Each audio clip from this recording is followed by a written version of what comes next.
Tuhan menjawab doa, namun Dia beri yang terbaik di waktu yang tepat. Izinkanlah Tuhan untuk bekerja, yang mustahil menjadi mungkin oleh karena percaya. Yesus mendengar lebih dari yang kudoakan.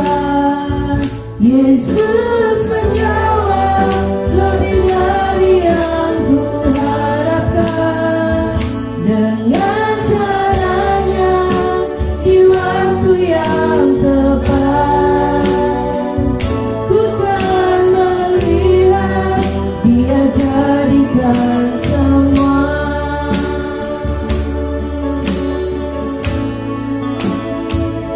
Tak selalu Tuhan menjawab doa, namun Dia beri yang terbaik di waktu yang tepat. Izinkanlah Tuhan untuk bekerja, yang mustahil menjadi mungkin oleh karena percaya. Yesus mendengar lebih dari yang kudoakan. Yesus menjawab lebih dari yang kuharapkan. Dengan caranya di waktu yang tepat, ku kan melihat Dia jadikan semua.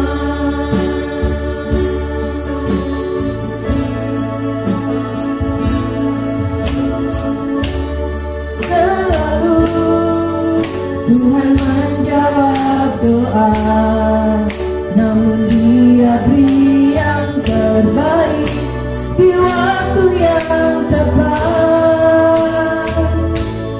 Izinkanlah Tuhan untuk bekerja, yang mustahil menjadi mungkin oleh karena percaya. Yesus mendengar lebih dari yang kudoakan. Yesus menjawab lebih dari yang kuharapkan. Dengan caranya di waktu yang tepat, ku kan melihat Tuhan jadikan semua. Yesus mendengar lebih dari yang kudoakan. Yesus menjawab lebih dari yang kuharapkan.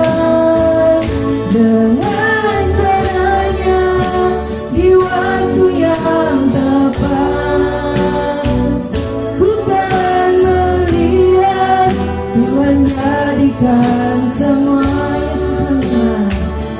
Yesus mendengar. Saya mengambil hambanya yang menyampaikan firman Tuhan.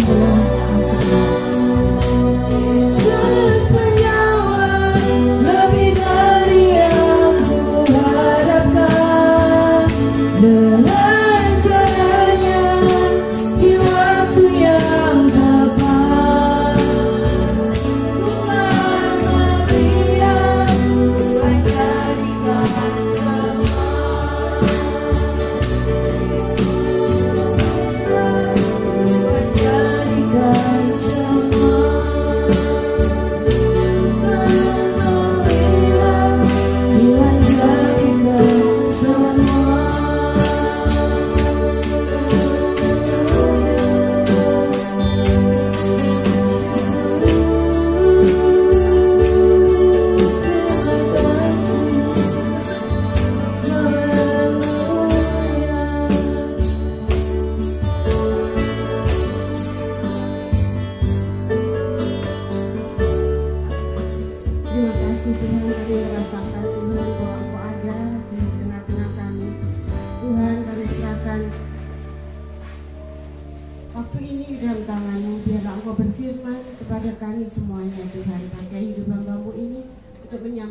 apa yang Tuhan mau disampaikan semuanya mendatangkan kebaikan, damai sejahtera dan sukacita di dalam kami semuanya.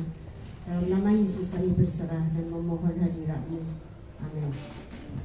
Selamat sore Bapak Ibu semuanya. Senang dong bisa di sini. Saya datang ditemani teman-teman saya, ini sahabat-sahabat. Sudah berapa puluh tahun kami berteman, sejak saya belum menikah atau gimana ya. Jadi 40 tahun ada sih kami bersama-sama, ya 30 tahun atau ya 40 tahun ya.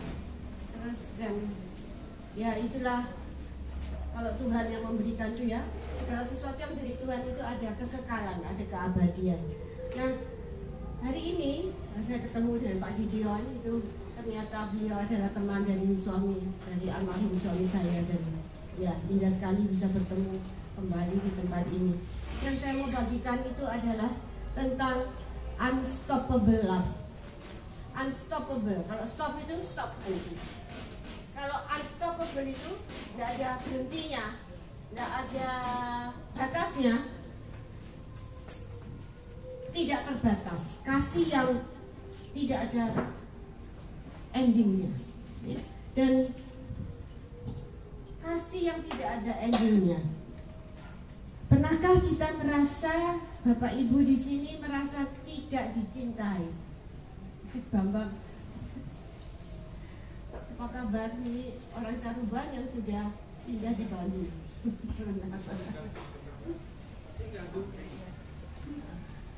Ya, istrinya dulu guru sekolah minggu, bersama-sama melayani di MBC Surabaya. Thank you so much Bambang. Ya, God bless you. Dan pernahkah kita merasa tidak dicintai? Aku kok semuanya rasanya kok hidup ini terus menerus ada masalah gitu ya, merasa tidak dicintai. Tadi Pak siapa itu merasa tidak dicintai mungkin oleh ayahnya, Pak Trikil, merasa tidak dicintai sama papanya. Kenapa? Karena tiap minta apapun nggak pernah dikasih gitu ya. Kita pernah merasa tidak dicintai oleh ayah, oleh ibu, oleh teman, oleh suami, oleh istri, bahkan oleh anak. Pernah? Di sini pernah ya merasa tidak dicintai? Boleh kasih contoh Ibu? Saat bagaimana merasa tidak dicintai? Saat sakit ya. Terus kenapa merasa tidak dicintai? Ditinggalkan. Ditinggalkan suami. Ditinggalkan suami, apalagi ditinggalkan itu benar-benar merasa tidak dicintai karena sampai ditinggalkan. Seringkali kalau kita merasa sakit gitu, siapa di sini yang pernah opname di rumah sakit? Terus kalau nggak ada yang besuk, nggak ada yang doakan, nggak ada yang mengunjungi, rasanya dulu aku ini kok menderita diri sendiri, nelongso yang ngersolo gitu ya. Tidak dicintai anak selama ini ya, orang tua khususnya ya. Kalau punya anak itu waduh, kita berikan semua hidup kita, hati kita, tenaga kita, semua dicurahkan untuk anak. Kemudian setelah anak itu besar gitu ya, saya baru punya cucu 6 bulan lebih gitu, dia nggak bisa apa-apa ya, bisanya dia menerima gitu ya. Dan kalau dia bisa nampak sehat, lucu, ketawa, itu sudah menjadikan berkat buat saya sebagai mbahnya. Nah orang tua juga gitu ya, karena anak merasa tidak benar kita cintai, nanti anak itu sudah mulai besar. Tadi anaknya Pak Musa, terus kalau disuruh diminta tolong bilang gak mau gitu ya, itu mama rasanya, wih anak ini yo gak tahu nek dicintai ya. Terus sekarang ini kok begitu ya jawabannya. Nanti lebih besar misalnya anak itu, kita butuh, mereka sudah menikah, kita butuh pertolongannya. Oh nggak bisa man, karena aku punya urusan yang lain. Itu merasa anak ini cinta ya sih sama aku gitu ya, merasa tidak dicintai. Nah pernahkah kita merasa tidak dapat mengasihi? Orang kok mencek loh gini ya, regeten, tidak dapat mengasihi orang. Suami meninggalkan, rasanya tuh nggak bisa lagi mengasihi suami. Pernah ya? terhadap siapapun yang pernah membuat kita merasa kecewa, sakit hati, marah, sedih, sehingga sulit sekali untuk kita bisa mengasihi orang tersebut. Bahkan kadang-kadang tak bales kamu ya, supaya dia tidak merasakan apa yang aku rasakan. Mandaro dia isa kroso gitu ya. Mudah-mudahan ada perasaan malah ingin membalas apa yang kita rasakan, sakit hati, kecewa itu. Sekali orang itu bisa merasakan seperti apa yang kurasakan. Nah, unstoppable love itu kasih yang tanpa ending, kasih yang tanpa akhir. Kalau kita nonton film itu pasti ada akhirnya, berakhir dengan happy ending, senang, atau berakhir dengan sedih. Baca buku, novel, buku cerita, ada akhirnya. Tetapi yang saya mau bagikan ini adalah kasih yang tanpa ending, yang terus menerus dan kekal. Kita baca di 1 Yohanes 4 ayat 10 sampai 19. Boleh dibaca. Di situ intinya adalah bukan karena kebaikan, bukan karena kepandaian, bukan karena kehebatan kita yang membuat Allah mengasihi kita. Yuk dibaca. Ada yang bisa membantu membacakan saya sekarang semuanya ya, tanpa Alkitabnya ada di tempat kecil ini. Demikian firman Tuhan. Ya. Inilah kasih itu, bukan kita yang telah mengasihi Allah, tetapi Allah yang telah mengasihi kita dan yang telah mengutus anaknya sebagai pendamaian bagi dosa-dosa kita. Saudara-saudaraku yang kekasih, jikalau Allah sedemikian mengasihi kita, maka haruslah kita juga mengasihi, saling mengasihi. 10 ya tuh, yang 19 kan. Kita mengasihi karena Allah lebih dahulu mengasihi kita. Allah yang lebih dahulu mengasihi kita. Seperti kita terhadap anak, kita yang mengasihi anak itu terlebih dahulu, dan kita berharap dia mengasihi kita kembali. Apa itu namanya, anak yang tahu balas budi gitu ya. Kita berharap anak kita semuanya tahu balas budi. Ada pengharapan dari kita, mengharapkan dari anak itu membalas budi. Dan kasih yang saya mau sampaikan itu kasih yang tidak menuntut kita membalas budi. Dan Allah mengasihi itu bukan karena aku sudah melakukan sesuatu yang baik, karena aku sudah berpuasa, karena aku sudah memasak untuk ratusan orang, karena aku sudah rajin datang ke tempat ini. Kebaikan, kehebatan kita, karena aku sudah hebat, sudah memuliakan Tuhan dalam hidupnya. Ada kebaikan yang kita lakukan, ada batasnya. Satu kali kalau kita lagi lemah, sakit, hari itu aku tidak bisa masak, atau hari itu aku tidak bisa datang kebaktian, hari ini aku tidak bisa menolong karena aku sendiri capek, aku sendiri lemah.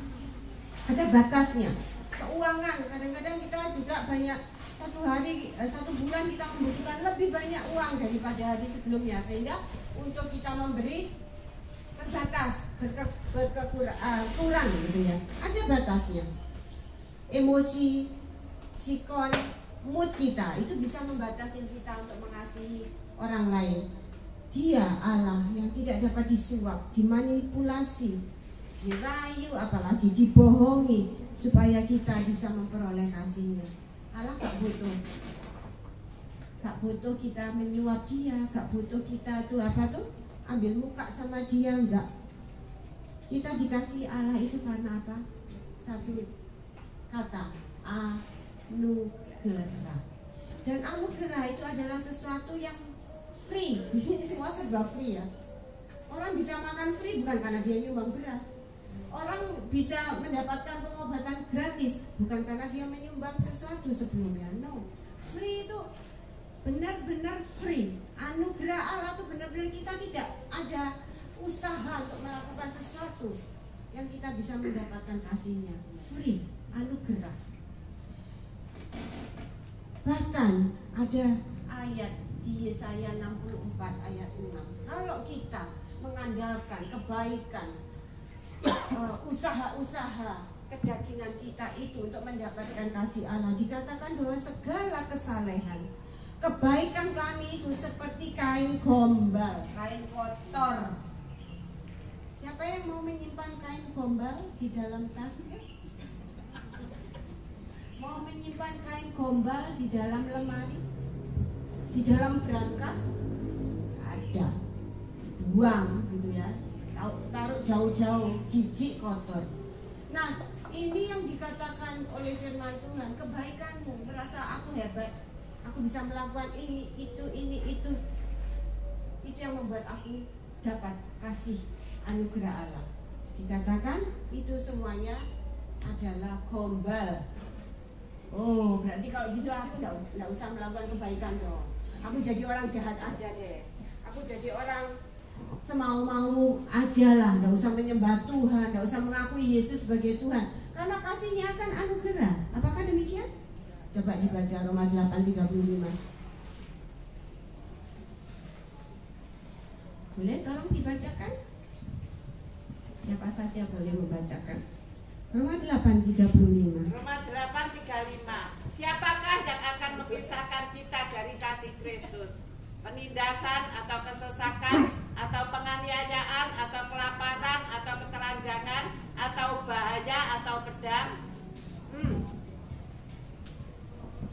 Kita mau jadi orang jahat supaya kita bisa merasakan anugerah Allah. Anugerah Allah besar melalui Yesus. Seberapa besar kita menghargainya. Kita berharap anak kita menghargai, membalas budi kepada kita. Kita akan menilai seberapa besar penghargaan anak-anak itu terhadapku, sehingga dia bisa mengasihi tanpa saya menuntut dia untuk mengasihi, mengerti keadaan orang tuanya saat membutuhkan. Itu adalah tidak perlu dituntut. Itu kesadaran pribadi. Nah, kalau kita mau mendapatkan anugerah Allah dan kita mau seenaknya dewe, karepe dewe, apakah kita pantas mendapatkan anugerah itu? Di sini dikatakan anugerah Allah itu besar melalui Yesus. Kalau Yesus sudah mati di kayu salib, begitu besar pengorbanannya, apakah kita begitu saja menyia-nyiakan pengorbanan kasihnya itu? Di sini dituliskan di Roma 8:35, siapakah yang dapat memisahkan kita dari kasih Kristus? Kalau kita merasa tidak dikasihi, kalau kita merasa tidak dapat mengasihi, di sini dikatakan penindasan. Kita bisa dipisahkan oleh kasih Kristus karena penindasan, karena merasa apa? Penindasan itu apa? Diperlakukan keadil, diperlakukan tidak seimbang. Kok kelompok itu ya kelihatannya lebih enak dari saya yang sudah mengikut Yesus dengan setia, kok kayaknya saya begini-begini saja hidup saya. Tapi kelompok lain itu yang kelihatannya hidupnya semua gue. Nampaknya kita sering lihat rumput hijau di sebelah ya, lebih hijau gitu ya. Di tempat kita ini kok gersangnya tentu. Kalau di tempat kita dekat itu kelihatan ada lubangnya rumput, ada keringnya rumput. Kalau di sana nggak kelihatan, kelihatannya hijau rata. Dan seringkali kita merasakan itu penindasan. Kita merasa tidak sepantasnya diperlakukan oleh orang lain terhadap kita, oleh anak, suami, istri, keluarga, ditindas. Apakah itu membuat kita menjadi patah semangat? Kita meragukan akan, oh aku ini dikasih Allah atau tidak. Kesesakan karena persoalan hidup yang menumpuk, yang terus menerus terjadi. Anak baru sakit, suami kerjaannya diskors apa? Di PHK. Terus apa lagi? Aduh gitu ya, rumahnya bocor. Terus menerus, sesek rasanya napas ini. Apalagi orang hutang gak bayar sama kita. Apalagi sesek rasanya ya. Kebutuhan barang di rumah tidak tercukupin, habis, gak ada duit lagi. Seakan-akan tidak ada solusi gitu di dalam hidup ini. Solusi itu kok jauh sekali. Kesesakan. Apakah ini membuat kita merasa, Tuhan, kamu itu ada enggak? Tuhan, kamu itu mengasihi aku apa tidak? Penganiayaan karena difitnah, disalah mengerti, dipersalahkan. Berapa hari yang lalu ya, kami ada di sel group. Ada seorang ibu yang suaminya baru meninggal. Terus dia cerita bahwa bagaimana suaminya itu mendapatkan fitnahan sampai masuk penjara. Di dalam penganiayaan, sepertinya penganiayaan itu tidak hanya kita dipukulin, tapi difitnah. Fitnah itu membunuh karakter, dan itu adalah sesuatu yang membuat mental itu jadi merasa teraniaya, kelaparan. Apakah hidup yang berkekurangan secara jasmani dan rohani, jiwa merasa kering akan kebenaran, itu membuat kita merasa Allah begitu jauh dari kita. Anugerahnya itu begitu nggak bisa kita rasakan. Ketelanjangan, apa ini maksud ketelanjangan? Orang kalau telanjang itu apa? Malu kan? Dipermalukan oleh kelakuan orang-orang di sekitar kita, ya, itu membuat kita merasa telanjang, ditelanjangi, dipermalukan. Bahaya, pedang, terancam, penuh dengan ketakutan, hidup yang penuh dengan ketakutan, kekhawatiran, cemas tentang masa depan. Pak Jokowi bilang tidak akan masa depan akan menjanjikan tidak akan semakin baik, akan semakin sulit. Bagaimana? Anugerah Allah masih berlaku nggak di dalam hidupku? Kasih Allah masih berlaku nggak dalam hidupku? Dengan keadaan yang semakin tidak membaik ini. Firman Tuhan mengatakan Tuhan adalah Bapa. Dia mengatakan bahwa akulah Bapa dan kamulah anak-anak. Bapa mengasihi kita. Anak itu dia menghajar. Siapa sih yang tidak menghajar anak, mendidik anak kita dengan baik, dengan berharapan anakku nanti menjadi orang yang baik, menjadi orang yang berhasil. Karena itu sejak kecil kita hajar dia. Hal yang tidak benar kita beritahu. Kalau anaknya bandel, kita hajar, tapi bukan untuk menginginkan kematiannya. Kalau anak yang tidak pernah dihajar, apapun yang dia lakukan, apapun yang dia mau, kita berikan saja. Dia akan menjadi anak yang manja. Anak yang manja nanti di kemudian hari dia akan tidak menjadi orang yang baik. Dia akan bisa menjadi orang yang mandiri. Dia akan sangat tergantung. Dia tidak tahu melakukan hal yang benar dan akan merasa dirinya benar. Teman saya mempunyai anak yang dibilang anak berkebutuhan khusus, autis, semi autis, sehingga orang tuanya mengasihani, lain ya, mengasihani dengan mengasihi. Mengasihi sakno, orang ini enggak komplit, enggak normal, enggak 100%. Jadi dikasihani sehingga apa sedikit dibantu, apa sedikit dibantu. Orang tua sampai kapan sih bisa nungguin anak? Ada batasnya. Meninggallah mamanya, papanya sekarang lagi di ICU, dan anak ini dia bingung, nggak tahu apa harus dia lakukan. Dia nggak tahu cara mendapatkan uang. Yang dia bilang aku ini butuh uang, dikasih tahu cara untuk mendapatkan uang. Dia senengannya melukis, ayo melukis. Dihajar apa bukan diajar, bimbing untuk melukis. Dia nggak mau. Aku melukis, dia mau kok sendiri. Terus dia jual lukisannya itu dengan harga yang mahal. Itu over PD ya, PD yang berkelebihan. Dan dibimbing oleh orang itu, dia kamu gambar dengan tema yang saya tentukan, tak hargai 400.000. Jadi kamu sehari mau gambar berapapun dengan tema yang ditetapkan, akan aku hargai 400.000. Dia nggak mau. Dia merasa sulit kalau ditentukan. Aku mauku sendiri. Dan kalau maunya sendiri, dia mau harganya yang sampai juta-jutaan. Jadi ketawain tentunya kan. Nah ini anak yang manja.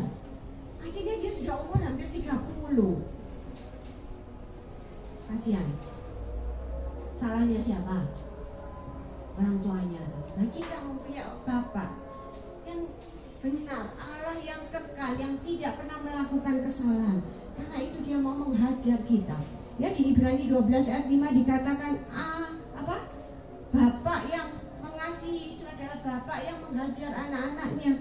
Jadi janganlah putus asa kalau kita tadi di dalam di dalam merasa kesesakan, penindasan, penganiayaan, kelaparan, bahkan ketelanjangan, bahaya di dalam pedang. Janganlah kita putus asa, karena itu proses daripada Bapa mengajar kita untuk menjadi orang yang tangguh. Kesaksiannya Ibu Mia yang salah juga, Bu Mira, luar biasa sekali.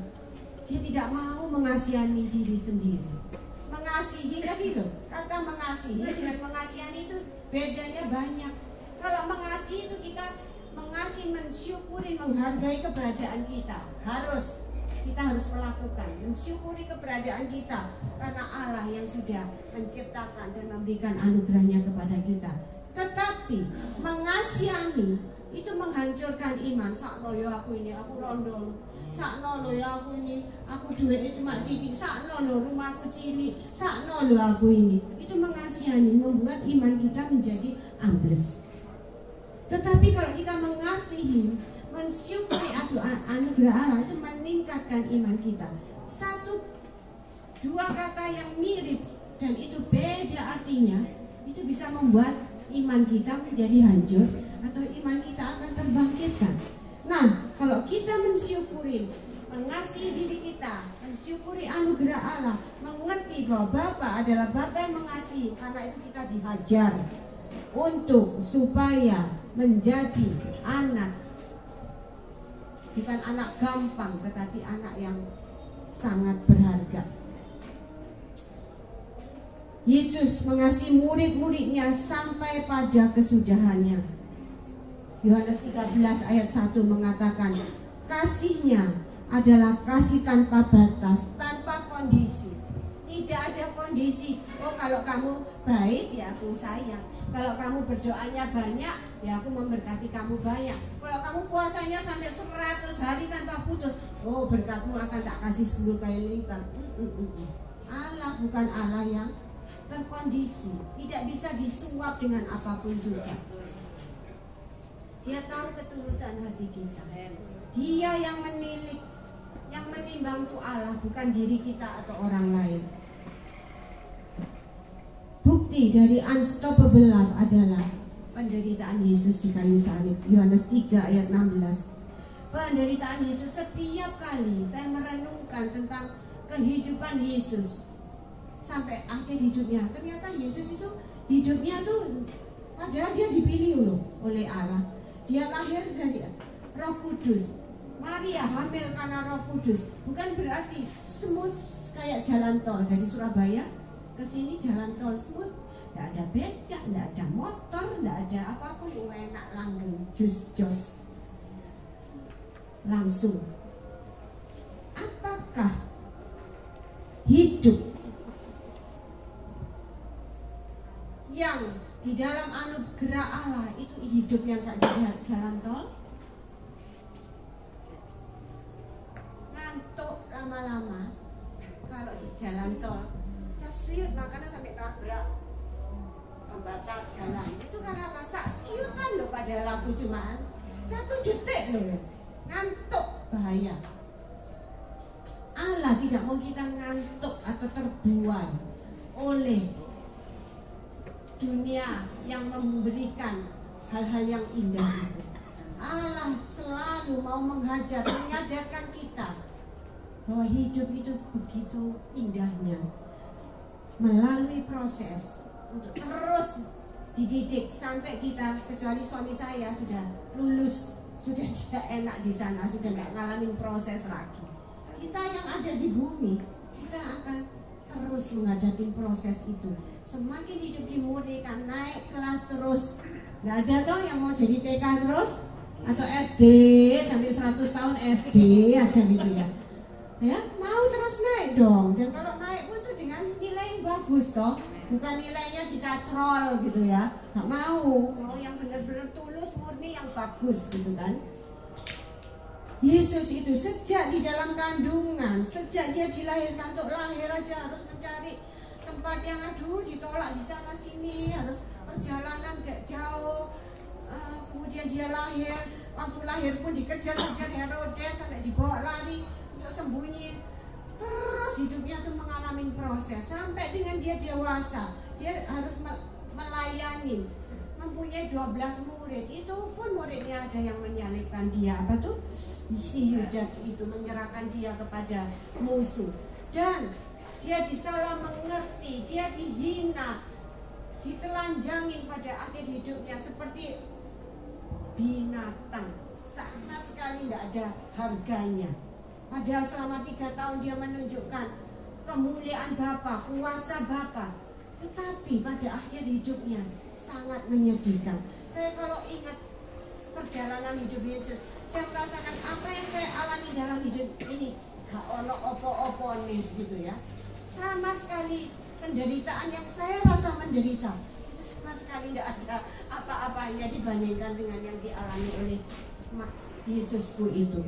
Dan salib itulah yang menjadi panutan, yang menjadi fokus, yang menjadi pandangan hidup saya. Kalau saya merasa terlelah, kalau saya merasa terhimpit, kalau saya merasa tidak nyaman, tidak enak, saliblah yang menjadi pandangan saya. Dan larinya saya juga kepada salib, karena itu yang memberikan pengharapan, mengingatkan kembali akan anugerahnya yang besar dalam hidupku. Dia dapat merasakan penderitaan, pergumulan, kesusahan, kekecewaan dan lain-lain, karena dia juga sudah pernah melalui semuanya itu. Yesus sebagai Allah juga sebagai manusia. Karenanya dia dapat berkata apa?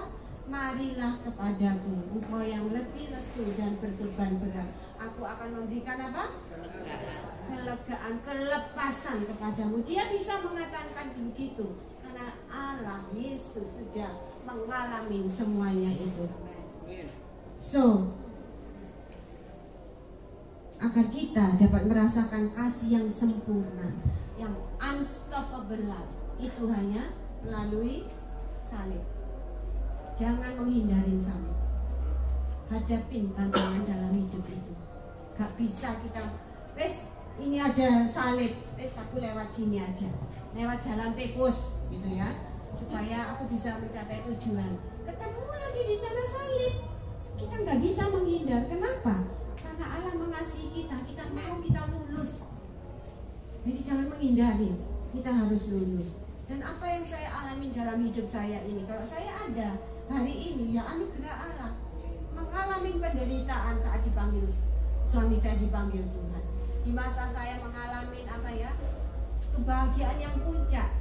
Anak saya, Tuhan memberikan anak kepada kami setelah 9 tahun pernikahan kami. Mungkin Bapak Ibu sudah ketemu dengan anak saya, Jeremy ya. Ya bagi saya dia yang paling ganteng ya. Mama kan gitu, anakku yang paling ganteng saat dunia gitu ya. Dan memang satu-satunya anak yang Tuhan berikan kepada saya setelah 9 tahun. Nah, ada puncak kebahagiaan kami yang kami tunggu selama berapa tadi? Berapa tahun? 9 tahun. Itu pun tidak dengan cara yang mudah loh. Saya mendapatkannya itu dengan inseminasi. Ke dokter tuh bertahun-tahun baru bisa berhasil. Jadi iman itu timbul, tenggelam. Kadang-kadang beriman, oh ya bakal dikasih anak, memegang janji Tuhan. Kadang-kadang dengan melihat keadaan, anjlok lagi iman itu. Nah, singkat cerita, kami merasakan puncak kebahagiaan itu hanya dalam waktu 16 bulan. 1 tahun 4 bulan baby ini. Suami saya loh diambil Tuhan. Aduh, marah, jengkel, kecewa, sedih sama Tuhan itu luar biasa. Saya marah-marah sama Tuhan. Tuhan, kamu tidak adil, kamu tidak mengasihi aku. Padahal loh aku sudah melakukan ini itu. Suamiku loh sudah melakukan ini itu, melakukan KKR besar-besaran, kau pakai untuk menyembuhkan orang sakit. Nah sekarang dia sakit kok tidak ada kesembuhan, kok malah engkau ambil, kok tidak diberikan kesempatan. Mujizat terjadi sehingga kami bisa bersaksi lebih hebat lagi. Ada mujizat penyembuhan. No, tidak. Apa maksud Tuhan? Tidak tahu saya. Marah sama Tuhan. Tetapi satu hal, saya gak berani meninggalkan Tuhan. Saya merasa saya gak meninggalkan Tuhan aja, saya sudah soroi kayak gini. Apalagi saya meninggalkan Tuhan, jadi apa saya gitu ya. Nah itu kenapa ada kesadaran itu, saya tahu itu pasti Roh Kudus yang diam di dalam hati saya. tapi ketumpukan oleh kesedihan, kemarahan, kekecewaan itu ketumpuk. Tapi ketumpuk bukan berarti dia mati, api Roh Kudus tetap ada. Dan itu yang memberikan kesadaran sedikit demi sedikit saya berjalan. Ini tahun ke-30 suami saya dipanggil Tuhan. Ya, anak saya sekarang sudah 31 juga. 31. Jadi, dan apa yang menjadi doa kami, keinginan kami waktu itu untuk anak kami, itu Tuhan wujudkan. Kalau hari ini Jeremy, panggilannya JA, melayani Tuhan, mengasihi Tuhan, itu adalah visi kami waktu kami mempunyai anak itu. Sekalipun bapaknya sudah meninggal, Tuhan, ya tadi Pak Musa bilang visi itu tidak akan hilang. Kalau sekali Tuhan memberi, itu akan stay. Apalagi ngomongnya kepada orang.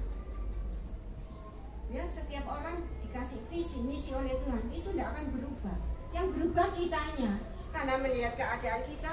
Benar tak Tuhan kamu ngomong gitu Tuhan? Bisa enggak Tuhan? Saya bisa enggak membawa anak saya ini mengasihi Tuhan? Orang saya sendiri marah sama Tuhan. Bisa tak anakku ini bisa mengasihi Tuhan, tidak kecewa sama Tuhan? Orang maminya marah, kecewa sama Tuhan. Sanggupkah saya membawa anak saya ini mencintai Tuhan? Ya dibandingkan, ya dia ya pernah merasakan kok enak ya itu sama punya papa gitu ya. Saya enggak. Ya dia pernah merasakan gitu. Dan yang memang yang saya takutkan adalah untuk dia sakit hati sama Tuhan. Karena dia butuh bapak tetapi tidak dikasih, bapaknya diambil sama Tuhan. Dan itu pergumulan, perjuangan yang tidak mudah bagi saya seorang diri sebagai single mom, orang tua tunggal. Yang mana saya pun juga struggle dengan berkecamuk yang ada di dalam diri saya itu. Anugerah, karena hidup anugerah. Dan tidak hanya itu, Tuhan mempercayai seorang anak perempuan kepada saya setelah 9 tahun suami saya dipanggil Tuhan. Saya merasa gak percaya, Tuhan mampukah aku? Anak satu aja saya sudah bergumul gitu ya. Dikasih anak lagi, mampukah saya? Seorang anak perempuan yang manis sekali. Dan sekarang sudah berumur 20 akan 2 ya, beda 9 tahun. Kuliah di Unpad. Tuhan melakukan hal-hal yang di luar daripada kemampuan berpikir saya. Itu karena anugerah. Bukan karena kehebatan saya. Tuhan mau mencari orang-orang yang mau diajak bekerja sama. Kalau kita mau diberikan visi oleh Tuhan dan mau bekerja sama dengan Tuhan untuk visi itu menjadi suatu kenyataan, itu akan terjadi kalau kita mau bekerja sama dengan Tuhan. Kami punya seorang teman yang dalam keadaan sakit, disuruh ke dokter dia tidak mau. Mungkin alasannya keuangan atau gitu apa. Ada yang mau mengantar, bahkan ada yang membuatkan kartu seperti BPJS, KIS itu untuk supaya mempermudah dia berobat, tapi dia tidak mau. Apakah itu membantu proses kesembuhannya? No. Harus ada kerjasama. Dia sakit, dia butuh pertolongan. Ini ada orang yang menolong, jadi harus mau bekerja sama supaya bisa terjadi kesembuhan itu. Nah kita dengan Tuhan apalagi? Tuhan memberikan visi, memilih kita menjadi anak kesayangannya. Tapi kalau kita tidak mau bekerja sama dengan Allah, kita tidak mau menerima anugerahnya, kita tidak bisa menghargai anugerahnya, bagaimana kita bisa merasakan anugerah itu? Bagaimana bisa mengalami kemenangan dalam hidup kita? Bagaimana kita bisa memuliakan nama Tuhan karena apa yang Tuhan lakukan dalam hidup kita? Apakah kita tetap berkeluh kesah, mengasihani diri sendiri? Aduh aku ini janda ya Tuhan, kamu itu kok jahat, aku ini bagaimana, aku masih kecil. Kalau saya terus menerus begitu, orang akan menyadari, mengerti. Tetapi itu tergantung daripada kita sendiri. Kita dimengerti, terus ya wes orang akan kasihan di aku, pasti orang akan memberi bantuan terus menerus. Orang tadi dikatakan semua di dalam manusia kasihnya ada limitnya, ada batasnya. Suwe-suwe ya mencekno ya, bosen ya, tiap kali ketemu sambatan aja. Pernah nggak ngalamin gitu? Tiap kali ketemu ini sambatannya podo dari 100 tahun yang lalu ya itu aja sambatannya gitu ya. Akhirnya kita mau nolong males deh. Terus juga orang ini nggak bisa ditolong, orang ini nggak bisa mengerti apa tuh, mengikuti nasihat kita, malas kan? Akhirnya ya wes ya, nikmatin sambatanmu itu, penderitaanmu, nikmatin saja gitu ya. Nggak bisa ditolong, dia nggak perlu pertolongan, dia maunya dikasihanin supaya orang tuh kayak orang tuh dilolo terus ya, disuapin terus. Tapi disuruh cari menyuap sendiri nggak mau, makanan sudah di depannya tinggal menyuap nggak mau. Capek enggak sih menghadapi orang kayak begini? Nah itulah. Tetapi kita bersyukur punya Allah yang enggak pernah capek dengan kita. Kasihnya tuh unstoppable, tidak ada endingnya, tidak ada limitasinya, tidak berkondisi. Tetapi dibutuhkan kita mau bekerja sama dengan Allah, mau menyambut anugerahnya, mau menyambut belas kasihannya itu. Oke? Nah, marilah kita berdoa, kita mau setiap hari menerima anugerahnya, mensyukurin anugerahnya, menyadari akan kasihnya yang tidak pernah habis dalam hidup kita. Amin. Mari kita berdoa. Terima kasih Tuhan untuk kasih-Mu yang tidak pernah habis-habisnya dalam hidup kami. Apapun yang menjadi pergumulan kami, itu hanyalah didikan daripada Tuhan yang membuat kami semakin Tuhan menyadari akan kasih-Mu kepada kami, seorang Bapa kepada kami, anak yang Engkau kasihi. Karena kami ini adalah anak-anak yang precious, anak-anak yang berharga, bukan anak gampang. Karena itu Engkau mendidik kami dengan segala cara-Mu ya Allah. Tuhan, kami mau tetap berpaut hati kami kepadamu. Kami mau Tuhan bekerja sama dengan Engkau, mengikut sertakan Tuhan di dalam setiap kehidupan kami, sehingga kami boleh berjalan mengalami Tuhan, merasakan bahwa Allah senantiasa mengasihi kami, dan Allah senantiasa memberikan anugerah yang tak terbatas itu di dalam kehidupan kami. Thank you Lord, terima kasih Tuhan. Kami mengucap syukur di dalam nama Tuhan Yesus Kristus. Amin.